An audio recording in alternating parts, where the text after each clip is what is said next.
ازيكم يا شباب، عاملين ايه؟ قبل ما اقول اي حاجه، متشكر جدا على الدعم الحلو في الفيديوهات، وعايزين بقى نوصل 100 مشترك قبل الشهر ده. واسف على جوده الصوت، الواحد جاي له دور برد.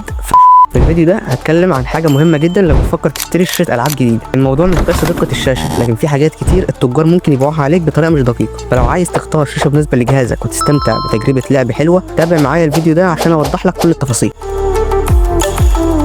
حاجه لازم تبص عليها وانت بتشتري شاشه جديده للالعاب هي دقه الشاشه. 1080 هتكون تمام لو جهازك مش قوي قوي، هتلعب كويس من غير ما الجهاز يتعب منك. 1440 بتديك توازن جامد بين الاداء والجوده، هتحس بفرق في الصوره مقارنه بال 1080. اما لو جهازك جامد جدا وعايز تلعب بكل تفاصيل الدنيا، ال 4K هتخليك تشوف الدنيا بالوان مش موجوده في عالم تاني. بس كارت الشاشه لازم يكون قوي عشان يشغل العاب ال 4K صح. لكن خد بالك، في بعض التجار بيبيعوا شاشات مكتوب عليها 4K، بس لما تيجي تجربها تلاقي الدنيا مش ماشيه صح. ليه؟ لثلاث اسباب. معدل التحديث بيكون ضعيف، يعني حتى لو مكتوب 4K مش هتقدر تلعب لعب فيها سلس. وقت الاستجابه يكون عالي، فتلاقي الصوره متاخره في الالعاب السريعه زي الكوره او الحروب. وثالث سبب وهو ان اللوحه بتكون ضعيفه، يعني ممكن تلاقي الالوان مش واضحه او سطوع الشاشه قليل لدرجه انك مش هتشوف نفسك في اللعب. عشان كده دايما خد بالك من مواصفات الشاشه بالكامل، مش بس الدقه المكتوبه على الورق، لو حابب تجرب تجربه لعب حقيقيه.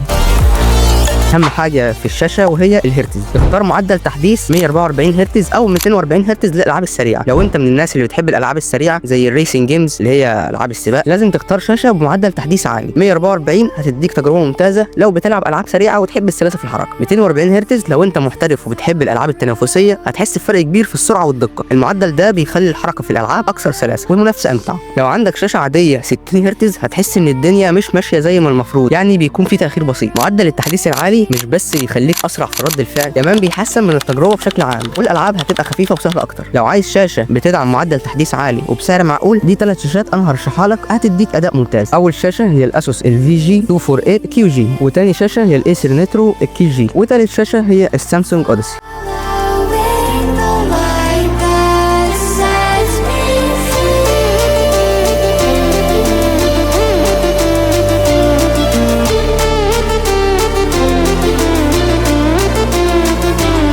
ثالث حاجه بقى وهي الاي بي اس. ايه هو الاي بي اس؟ لو انت من الناس اللي بتحب الالوان الدقيقه وجوده الصوره العاليه، لوحه الاي بي اس هي الافضل، هتديك الوان واقعيه وزوايا مشاهده واسعه. ده مهم خصوصا لو بتلعب العاب فيها تفاصيل بصريه كتير. وفي حاجه تانية اللي هي التي ان، لو السرعه هي اولويتك زي في الالعاب السريعه او التنافسيه، اللوحات دي هي الاختيار المناسب، بتديك وقت استجابه اقل، يعني كل حاجه بتحصل اسرع في الالعاب. لكن ممكن تلاحظ ان الالوان مش بنفس وضوح ودقه الاي بي اس. رابع حاجه بقى وهي حجم الشاشه. في ناس فاكره ان كل ما حجم الشاشه يبقى اكبر كل ما تجربه اللعبه تبقى احلى، مش عارف انتوا جايبين وجهه النظر دي منين. بس 24 بوصه لو انت عايز شاشه مدمجه تناسب المساحات الصغيره وتحافظ على دقه الصوره في الالعاب السريعه. الحجم ده ممتاز للالعاب زي الاف بي اس او الموبا، حيث ان التركيز على السرعه مهم. 27 بوصه بقى ده الحجم المثالي لو عايز توازن بين الاداء والجوده، تديك مساحه شاشه واسعه لكن مش كبيره للدرجه انها تشوش عليك، هتكون مثاليه للالعاب المليانه تفاصيل. 32 بوصه بقى لو بتحب المساحه الكبيره عشان تكون مغمور في اللعبه. حجم الشاشه ده ممتاز، هيديك تجربه مريحه وانت بتلعب العاب زي ببجي او العاب السباق. خامس حاجه بقى وهي انك لازم تتحقق من منافذ التوصيل HDMI والديسبلاي بورد. HDMI ده النوع الاكثر شيوعا في الشاشات، وبيشتغل بشكل ممتاز مع الاجهزه زي الكمبيوترات الشخصيه والاجهزه اللوحيه، وحتى اجهزه الالعاب زي البلاي ستيشن 5 او الاكس بوكس. لو عندك جهاز بيدعم ال HDMI 2.1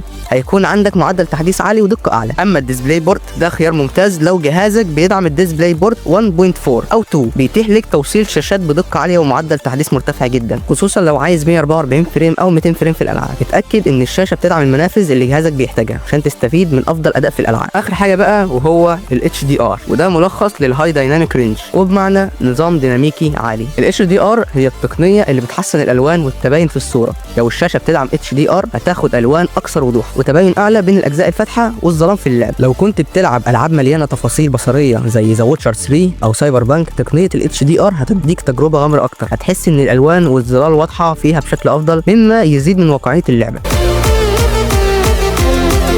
وفي الاخر مهما كانت الشاشه اللي هتختارها، اهم حاجه هي تجربتك في اللعبه. خلي بالك من المواصفات، اختار صح على حسب جهازك واحتياجاتك عشان تستمتع بتجربه اللعب. ما تنساش اللايك لو استفدت عشان تساعدنا نوصل لمحتوى افضل ليك. وصحيح قبل ما اقفل الفيديو، اياك تندمج في العروض اللي مش واضحه، خد بالك من المعلومات قبل ما تشتري، وخليك دايما واعي لكل التفاصيل. خلي لعبك دايما متعه، وخلي اختياراتك ذكيه عشان تبقى جاهز لاي تحدي جاي في الطريق. وسلام.